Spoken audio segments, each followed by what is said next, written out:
नीरज भाई, बात चल रही थी दोस्ती की। जी। मुझे भी एक वाकया याद आ रहा है। मेरे एक दोस्त ने पूछा क्या होती है सरकार। आहा।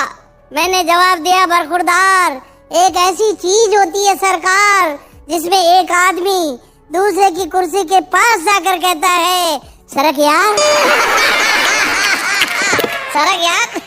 एक और वाकया याद आ रहा है जी। मेरी एक दोस्त मिस अनछुई। मिस अनछुई। मेरी एक दोस्त मिस अनछुई प्रेम मुझसे किया, शादी दूसरे के साथ हुई। शादी दूसरे के साथ हुई। शादी के अगले दिन तीसरे के साथ भाग गई। फिर अचानक मेरी किस्मत जाग गई। वह मेरे बराबर के मकान में रहने लगी और मोहल्ले वालों के सामने मुझे भाई साहब कहने लगी।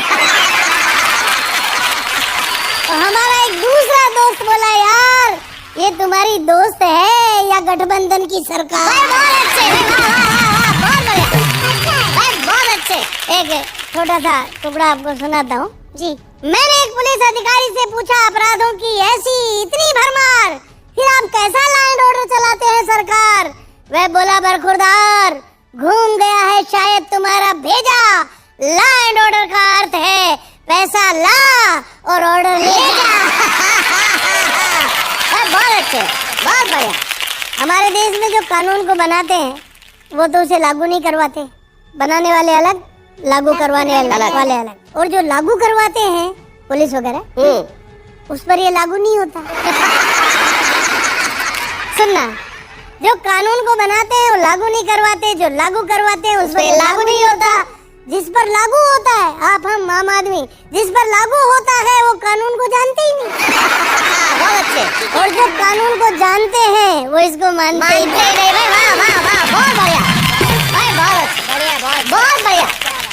मैंने एक पुलिस के सिपाही से पूछा, अपराधियों की जिंदगी बदल नहीं पाया, आजादी के बाद तुम्हारा कानून देश में चल क्यों नहीं पाया? वो बोला, दुबे जी, आजादी के बाद देश में कानून ज्यादा चल नहीं पाया तो ये मत समझना कानून कायदे खोटे गए। अरे कानून के हाथ तो लंबे हैं लेकिन पैर छोटे। बहुत अच्छे, बहुत बढ़िया। इसलिए बेचारा चल नहीं पाता है, जहाँ जहाँ हम ले जाते हैं बस वहाँ जाता है। वाह वाह, बहुत बढ़िया, बहुत अच्छे। मैंने कहा, कहाँ है कानून? तो पुलिस वाले ने जेब में हाथ डाला। मैंने कहा, दिखाओ। तो उसने निकाला। मैंने कहा, इधर दीजिए। तो बोला, नहीं नहीं, कानून को अपने हाथ में मत लीजिए। आप देश में कानून को ताक में रख सकते हैं, जेब में रख सकते हैं, हाथ में नहीं ले सकते। क्या बात है? मेरा एक दोस्त प्रॉपर्टी डीलर है जी। उस पर मैंने कविता लिखी। दोस्तों की बात चल रही है तो याद बहुत अलग विषय, प्रॉपर्टी डीलर पे कविता। वाह। मैंने एक प्रॉपर्टी डीलर से पूछा, तेरी प्रॉपर्टी कहाँ गई भाई? बोला, बेच गई। हाँ, बेच गई। मैंने कहा, अब क्या कर रहा है? बोला, अब दूसरों की बिकवा रहा हूँ। मैंने कहा, मुझे भी एक मकान चाहिए, कोई अच्छा सा हो तो दिलवाइए। सबसे पहले जेब का नाप लेता है। बोला, करते क्या है आप? मैंने कहा, कवि हूँ जनाब। बोला, हाँ कवि है, कविता करते हैं। तब एक मकान है, बहुत आलीशान है। मैंने कहा, मकान की कोई विशेषता? बोला, मकान के एक तरफ पागल खाना है, अच्छा, दूसरी तरफ शमशान है। अरे मैंने कहा, एक तरफ पागल खाना, दूसरी तरफ शमशान। बोला, खास आपके लिए ये श्रीमान, ऐसे कस्टमर बहुत आते हैं पर ये मकान हम सिर्फ कवियों को ही दिखाते हैं। अच्छा। मैंने कहा, कवियों को किस लिए? बोला, आधे तो आप होते ही हो। आधे तो आप होते ही हो। देर सवेर पूरे भी हो जाएंगे तब इलाज की सुविधा बिल्कुल बगल में पाएंगे। क्या बात है? और जो तुम्हारी कविता की चपेट में आएंगे उसका भी रखा है ध्यान, इसलिए मकान की दूसरी बाजू है शमशान। बहुत अच्छे, बहुत बढ़िया। मैंने कहा, मजाक मत कीजिए, मजाक मत कीजिए, मकान नहीं दिला सकते, को खाली प्लाट दिला दीजिए। बोला, हाँ आप प्लाट मत लीजिए, बना बनाया मकान लीजिए, आप बना नहीं पाएंगे। मैंने कहा, क्यों नहीं बना पाएंगे? बोला, कारण सुनेंगे तो पछताएंगे। कल ही बाजार में एक आदमी ने दूसरे से कहा, एक कवि ने मकान बनाया, तो दूसरे ने झट पूछ लिया, तुझे ये चुटकुला किसने सुनाया?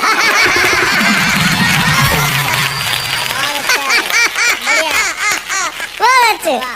दूसरे दोस्त के पास आया, उस दूसरे दोस्त ने जले पर नमक लगाया, अपने नव निर्मित मकान का फोटो निकाल कर दिखाया। मैंने फोटो देखा, शिष्टाचार बस तारीफ की। मैंने कहा, दोस्त क्या आलीशान मकान बनाया है, मकान के सामने कितना खूबसूरत पेड़ लगाया है। वह संभलते हुए बोला, पेड़ अभी नहीं लगाया है, अभी सिर्फ मकान बनाया है। दरअसल ये पेड़ फर्जी है जो इस फोटो में स्टिक फोटोग्राफी से आया। अच्छा, उसने वस्तु स्थिति समझाई, मैंने भी मकान की फोटो निकाल कर उसे दिखाई। मैं कहा देख मेरे भी मकान का फोटो। देखते ही वो बोला ये तो गजब हो गया भाईजान, वैसे का वैसा पेड़, वैसे का वैसा मकान। मैंने कहा दोस्त भगवान की मर्जी है, लेकिन इस फोटो में